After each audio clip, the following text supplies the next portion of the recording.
We're back for another edition of My Coaching Corner. Hello, tennis fans. Nick McCarville here, and I'm with Mary Pierce. Mary, thank you so much for joining us. No, it's a pleasure. Thanks for having me. Yeah, we're happy to have Mary, a two-time Grand Slam winner, and another two-time Grand Slam winner, Svetlana Kuznetsova, right behind us. We're getting a live look at practices all week long right here in Singapore. Mary, the story has been this week, Svetlana Kuznetsova. Who would have thought? What have you seen out of her tennis? It's really been an inspiring, heartfelt run for her so far. Yeah, totally, Nick. You know what? I'm so happy for Sveta. Obviously, she's the oldest player here in the draw at 31. The last time she was here at the finals was in 2009, and that's when she was in the top 10 the last time. So I'm really, really happy for her because it's a player that I know personally more than some of the other ones, the younger ones, because we actually played on the tour at the same time. Right. And yeah, I just love Sveta. I'm a fan of her. She's always been so much fun, you know, even off the court in the locker room and just getting to know her. So I'm really, really happy to see her doing so well again. I think a lot of our fans out there on social media are as well. Let's get a live look here at Sveta. Little hit around for her after another 3-set tangle last night. She has really been putting it out there, and she talked about it on court. She's talked about it in press. It's all about the heart. And Mary, at the end of your career, not saying that she's done by any means, but it seems as though these experienced players know how to use their heart and their head even more than the younger ones. Well, definitely. You know, I think that really means a lot to me personally because when I was playing, you know, you could see me, you know, fist pumping a lot and then also like pounding my chest where my heart was because it's all about your heart. And, you know, when you go out on the court and you leave everything out there, blood, sweat, tears, play with everything you have and play with your heart. And that's the most important thing. And I think, you know, people see that, people feel that, and the fans just love it. And obviously for Sveta to be doing what she's doing now and be coming back and playing so great, like she even said yesterday that something has changed and something is different now in her life. I don't know what that is. I'd love to know. But you can see that she's out on the court and playing with her heart, and that's what's making the difference for her. So what we're getting here is a live look at Sveta's practice with Coach Carlos Martinez. She's also working a bit with Anastasia Meskina. We all remember her from the 2004 French Open title. And she's had Arantxa Sanchez Vicario, another WTA legend, in her ear this week. You know, really, I think, moving her along. She was the last player to qualify. One thing I want to ask you, Mary, is she came in at the 11th hour, and all the other girls did their pre-tournament press, the glamorous photo shoots, everything, expectations. It's almost as though she was under the radar coming in, no expectations. Does that make a tournament easier for a player sometimes, too? Well, I think it's a great story because, you know, all the players did their photo shoot and there was only 7, and this is a tournament for 8 girls. They didn't know until the last moment of the last tournament, just before in Moscow when she won and then qualified. You know, had to take the plane just overnight to come here in time to play this tournament. And so, yeah, it's just amazing to see her here, and definitely there's absolutely no pressure on her, but you know, she's definitely one of the most experienced, if not the most experienced player in this event.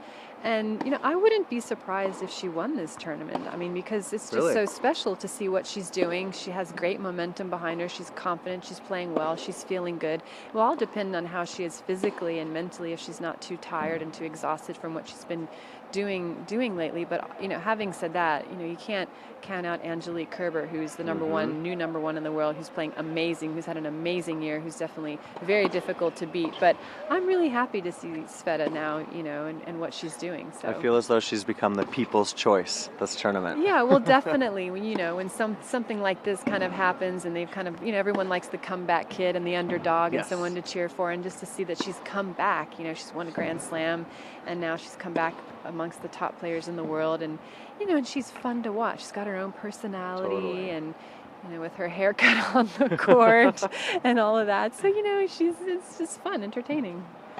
We can see here Carlos Martinez. They're working on some down-the-line forehands. It looks like, let's remind everyone out there on social media, Sveta has won the white group. Tomorrow we'll see 2 players, Agnieszka Radwanska, our defending champion, and the U.S. Open finalist Karolina Pliskova.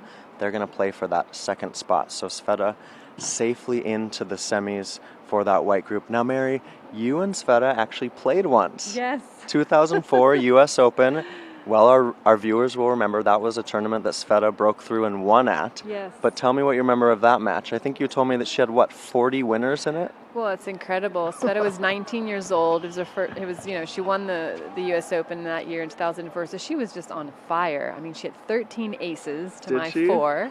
She hit 40 winners to my 19. She was en fuego. It's incredible because, not many people are able to hit that many winners against me because I was always the more dominant player and the one hitting the winners or making the mistakes, but no, she was just playing incredible. And we can see her zone. Let's just take a look in here, Mary.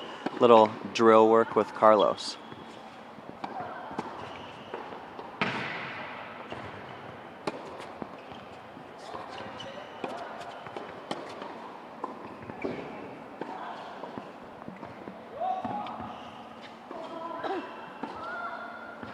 So some drills there for Sveta. No matter the level of tennis, you're always working on something, right?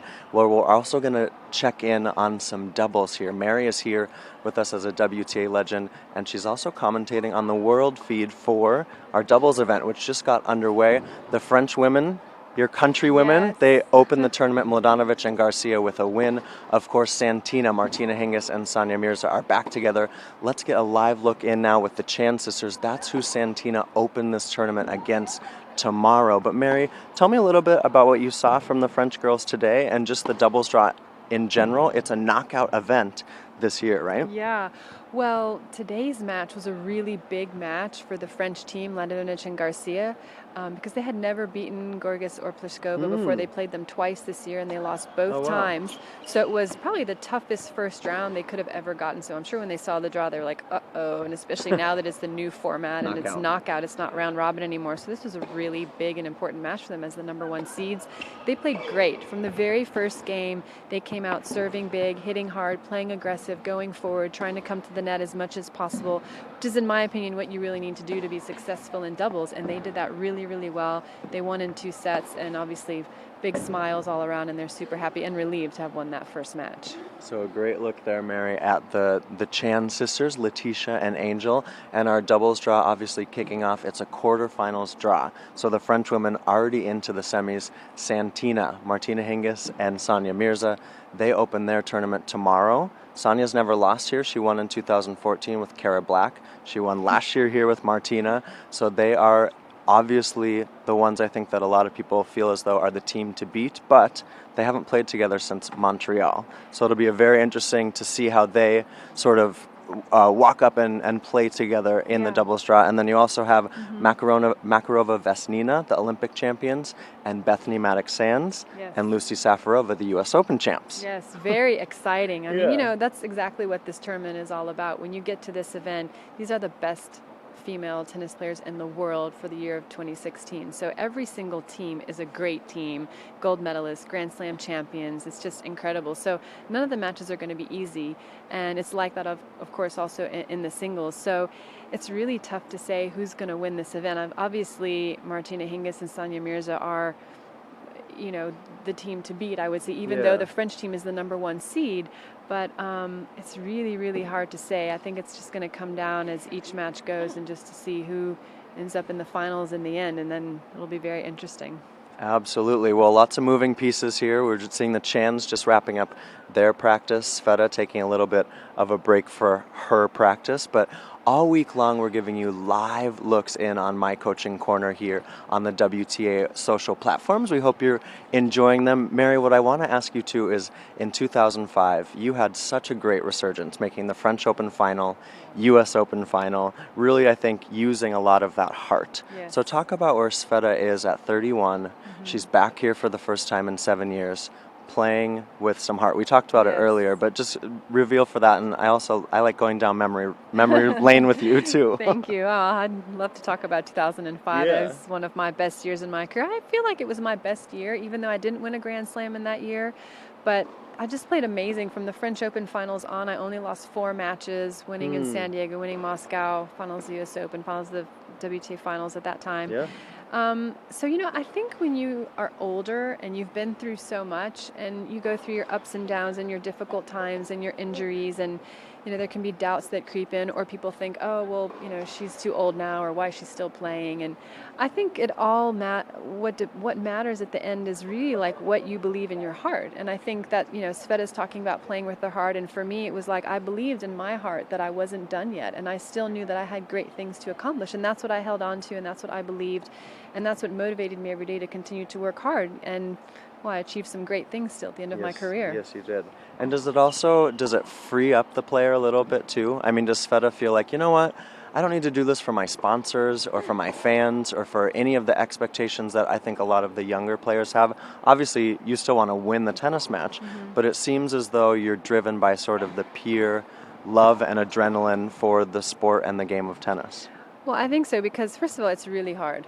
It's not easy being you don't say. It's not easy being a professional tennis player. It's a completely given life. It's everything you do 24 hours a day, when you sleep, what you eat, how much you train, how much you rest. So it's really not easy. So you put everything into it, and it just means, I think, that much more, especially for me, because I know I had been through injuries and I went down to almost 300 in the world. Wow. And then just, gradually came back up into the top 5. And I think when you've been through all of those things and you come back, it just means so much more. And the victories are that much sweeter each time. Yeah. So we're getting a live look here to Svetlana Kuznetsova's practice with Mary Pierce, one of our WTA legends here in Singapore. Again, we want you to join us all week long on our WTA social channels. You get the chance.